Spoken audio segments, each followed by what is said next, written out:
Então vamos começar, Paulinho, essa aula tão gostosa aqui no Teatro do Brum, o Auditório do Brum, acho que é teatro, né? No Centro de Convenções aqui em Olinda, Pernambuco. Você que está me assistindo aí à distância, que faz parte do curso, olha aí, valeu a pena, né? Ter esticado o feriadão. Você que pôde fazer isso. E você que não me conhece, aproveita aí esses lances de aula para me conhecer. Bom, quem fez curso de audiência e prática trabalhista comigo está familiarizado com uma dica que eu sempre fiz questão de passar ao advogado.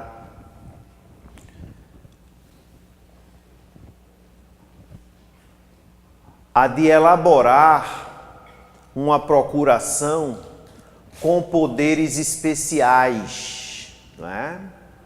Deixar de lado aquela procuração comum e inserir alguns poderes especiais. O advogado não precisa inserir na procuração todos os poderes especiais.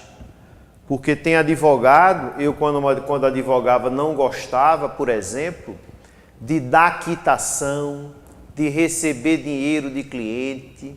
Aí você não põe esse tipo de poder especial de dar quitação ao contrato, de transacionar em nome do seu cliente, de receber dinheiro dele. Você deixa esses poderes especiais de fora. Agora, um poder especial hoje que você tem que inserir é aquele pertinente à concessão dos benefícios da justiça gratuita, não é? Já que o TST passou a aplicar o Código de Processo Civil e passou a entender que o advogado só pode pedir em nome do seu cliente a concessão da gratuidade da justiça e declarar em nome do seu cliente a sua não condição de arcar com as despesas processuais, no sentido lato, se existir esse poder especial na procuração. Salvo engano, é o artigo 105 do CPC. 105 do CPC. E o entendimento gerou, inclusive, o cancelamento da antiga OJ 331 da SDI1. Essa mudança de entendimento do TST gerou o cancelamento da OJ 331 da SDI1. Então, hoje o advogado, na petição inicial ou na contestação, já que os benefícios da justiça gratuita podem ser concedidos tanto ao autor como ao réu, tanto ao reclamante como ao reclamado, o advogado ele tem que ter esse poder previsto na procuração de requerer a gratuidade da justiça e de declarar a hipossuficiência ou de declarar que o cliente não tem condições de arcar com as despesas processuais sob pena de prejuízo ao próprio sustento, ao sustento da sua família. Outro poder especial que não pode faltar na procuração é o de desistir da ação, desistir da reclamação. Observem, é bem diferente o poder de desistir do poder de renunciar, porque a desistência leva à extinção do processo sem resolução do mérito. A desistência não gera a coisa julgada material, não se insere no mérito. A desistência da ação, seja no todo, seja em relação a alguns pedidos, ela não impede aquele reclamante de ajuizar futuramente uma nova reclamação trabalhista. Tá? A renúncia não.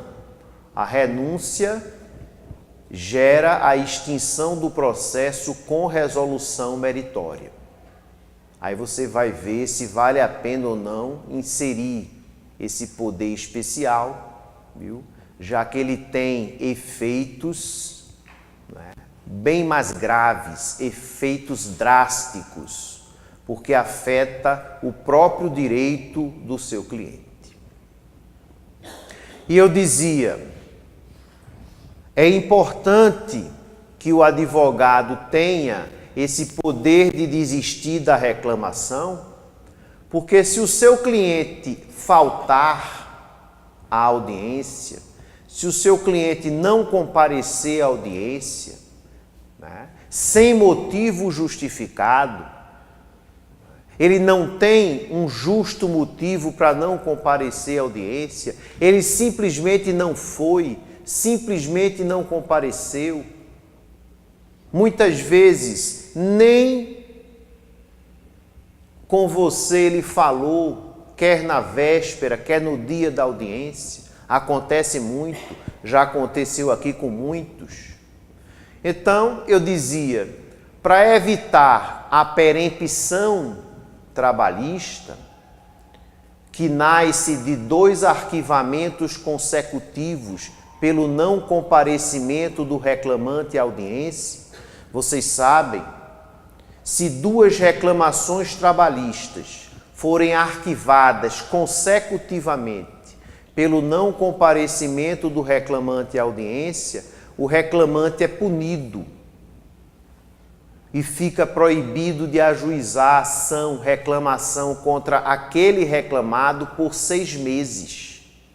E a prescrição continua fluindo durante esses 6 meses. É o que nós chamamos de perempção trabalhista ou perempção temporária, prevista nos artigos 732, em conjunto com 844 da CLT. 732 e 844 da CLT.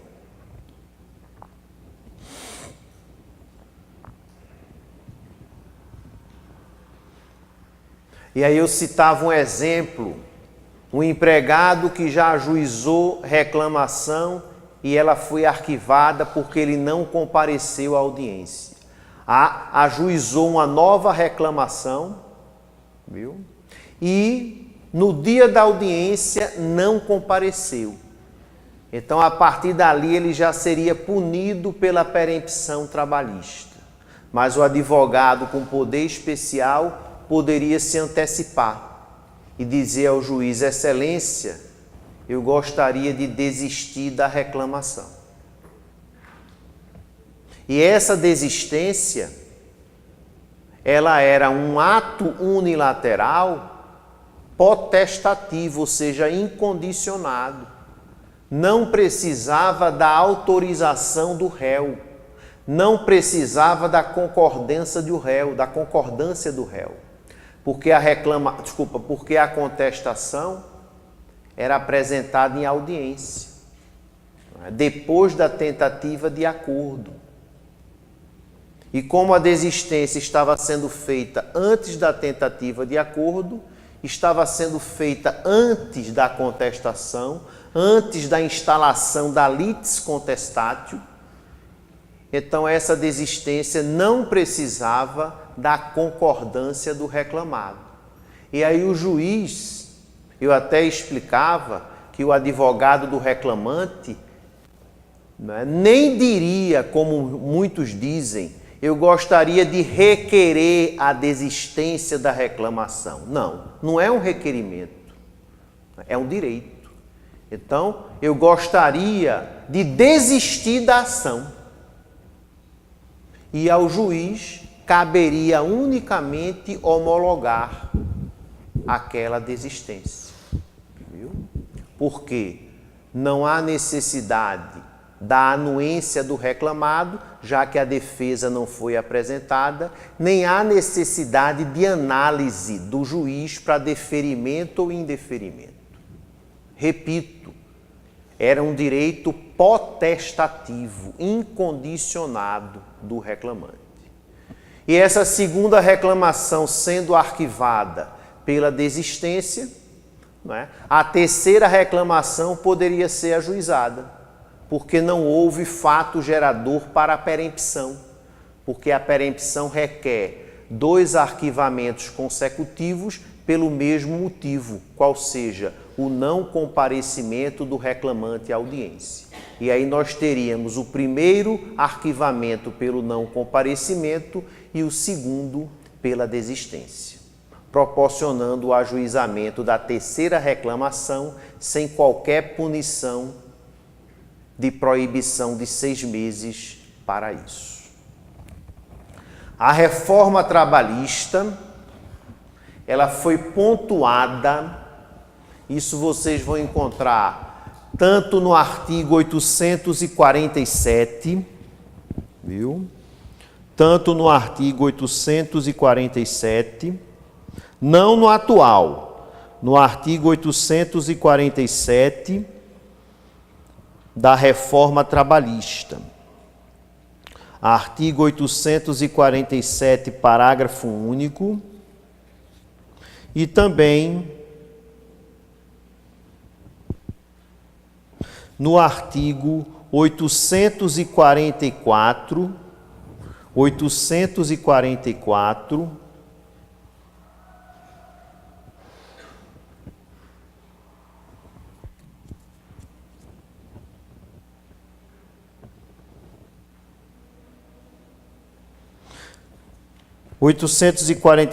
parágrafo único, e também no artigo 800, deixa eu ver, meu Deus, aqui, 841, parágrafo 3º. Vocês podem anotar essas novas normas, 847, parágrafo único, e 841, parágrafo 3º, da nova CLT, a CLT que vai nascer com a reforma trabalhista em 13 de novembro de 2017. E o legislador diz que se a contestação for apresentada no PJE antes da audiência, essa apresentação da contestação,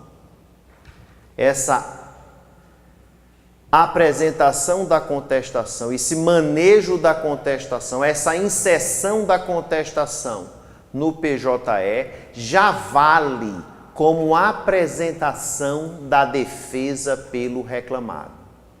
Processualmente, o ato processual já terá sido praticado, bem diferente da interpretação antes da reforma, que mesmo a contestação já tendo sido protocolada nos autos, mediante o PJE, nós só considerávamos como apresentada a contestação depois da tentativa de conciliação, proporcionando a possibilidade, repito, de o reclamante desistir da reclamação ou o seu advogado com poder especial desistir da reclamação sem a anuência do reclamado. Vejam a mudança. Com a nova CLT, o advogado do reclamante, munido de poder especial de desistência da ação, se ele comparecer à audiência e o seu cliente não comparecer, Se a reclamada já tiver protocolado, já tiver apresentado a contestação no sistema PJE, se a contestação já estiver nos autos, quer em sigilo ou não, porque o fato dela ter sido inserida em sigilo não afasta o fato dela já ter sido apresentada. Nessa situação, o advogado do reclamante não terá direito potestativo de desistir da reclamação. Ele terá que requerer a desistência e aí o juiz obrigatoriamente terá que perguntar ao reclamado, ao advogado do reclamado, se ele concorda com a desistência. E provavelmente ele não irá concordar. E não concordando com a desistência, já que o reclamante não está presente, a reclamação será arquivada pelo não comparecimento do reclamante à audiência. Então, é uma mudança grande, impactante. Aquilo que a velha CLT dizia, de que a contestação, a defesa, será apresentada oralmente na audiência, depois da tentativa de conciliação, essa previsão continua valendo. O reclamado tem essa opção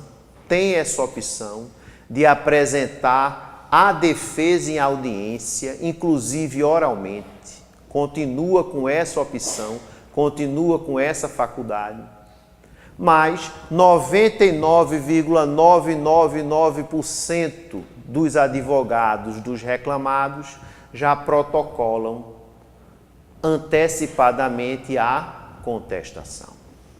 E uma vez protocolada a contestação, não será mais possível a desistência unilateral da reclamação pelo reclamante ou por seu advogado.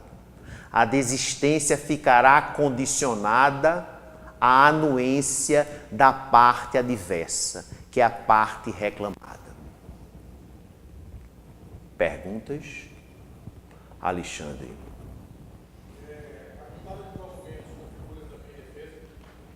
Não. Tem que ser a apresentação da defesa. Vou repetir a pergunta de Alexandre para vocês. Inclusive, Paulinho, eu tinha até esquecido do nosso ambiente virtual, não é? Então, para o aluno que está em casa, tomando todinho e assistindo à força do querer, não é? E nos intervalos ele fica se divertindo com o professor, não é? O nosso Alexandre perguntou se a juntada de documentos já caracterizaria a apresentação de defesa. Não. A apresentação da defesa pelo reclamado tem que ser a apresentação da contestação. Tá certo? E caso ele apresente não a contestação, mas a exceção de incompetência em razão do lugar, como a exceção de incompetência em razão do lugar também é uma defesa indireta, mas também é uma defesa, entende-se que a mera apresentação da exceção de incompetência em razão do lugar também fulmina, soterra a possibilidade de, após isso, o reclamante desistir da ação unilateralmente. Tá certo? Pode dizer.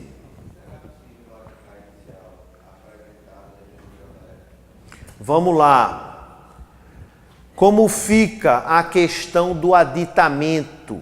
Não é? Como fica a questão do aditamento no processo trabalhista? Professor, você que está em casa acompanha, essa apresentação da defesa no PJE, já instalando a litis contestatio,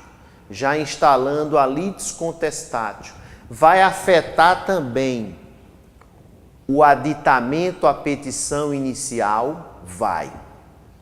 Vai afetar aquele direito amplo que nós nos acostumamos, né, de aditamento à petição inicial. Por quê? Porque como a contestação era apresentada em audiência e não havia na CLT nada que dissesse o contrário, então o PJE chegou, eu falava muito isso, o PJE chegou proporcionando o protocolo da defesa antes da audiência. Mas eu dizia, e digo, não cabe à legislação processual trabalhista se adequar ao PJE. É o contrário, cabe ao PJE se adequar à legislação processual trabalhista. O PJE não tem o condão, né, de afetar, de alterar, de modificar, de revogar, de derrogar legislação processual trabalhista.